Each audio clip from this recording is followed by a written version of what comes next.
The last video I'm going to show you today is how to use the website Pixabay to get really awesome photographs that have been edited and things like that you might want to include as a wrapper image, or even just finding pictures to put in your website. This website Pixabay.com hosts free images for you to use on your website. So let's say that my company is a baking company, and I just type in the word baking.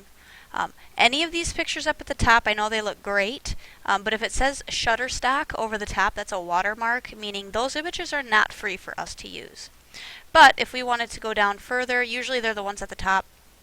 If we wanted to go down further and we find an image that we want to use, for example, maybe this one, you want to download this and you can go put this in your website, you could do that. And maybe it's just in your products. In your product section, you want to put a picture of one of the cupcakes you have and then a description of the price and stuff. So Pixabay is a great place to find just images you want to use in your website. It's also a great place to find images for your background.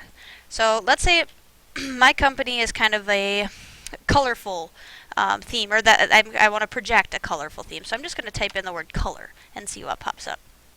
Now again, these Shutterstock ones I can't use, so I'm just going to scroll down. Now I see some that are very cool. Like this one, this flower here, super cool, but something to think about when you're doing a wrapper image. You have to imagine that your website is going straight over the top of that image, and you can only see what's on the edges. So this wouldn't be a very good picture for that, because a lot of the cool stuff might be hidden.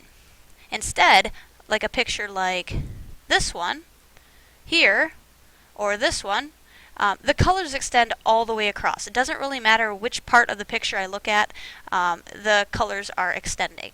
So I'm going to go ahead and I'm going to find a picture that I think is going to be good for the outside portion. I like this one. I'm going to click this one, and I'm going to go ahead and download it to my computer. This message might pop up. You just got to type in the numbers. In this case, it's 133, and download. Notice over here on the left, this one is free for commercial use, no attribution required. That means we don't have to even cite that we found this picture online. It went into download, so let's go back to our website. To get it as being a wrapper image, we could go to Manage Site, Themes, Colors, and Fonts.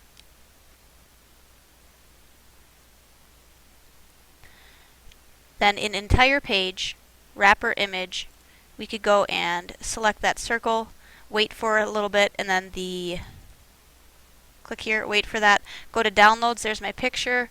I'm going to double click it, and then you'll see a preview of what it looks like. Now none of these are saved, so there's my wrapper image. Notice it kind of zoomed in on my picture as well.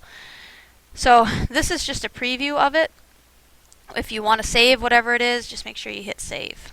Okay, I'm going to go back and do theme for that, and let's go see if we can find out if we can just do our header to be an image.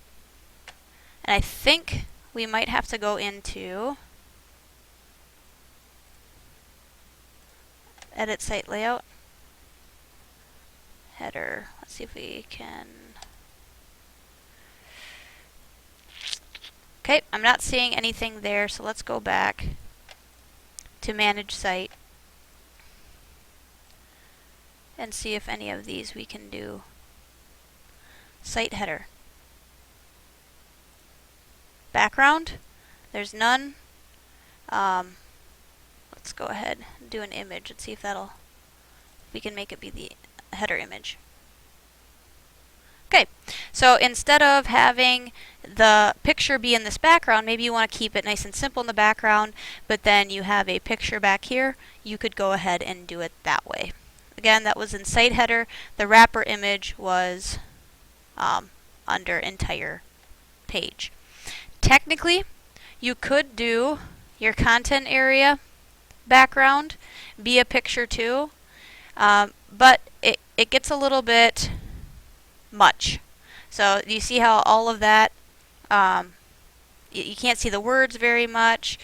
You might have to change colors. It gets a little bit distracting. So I would say stick to a picture either in this area or as the wrapper image.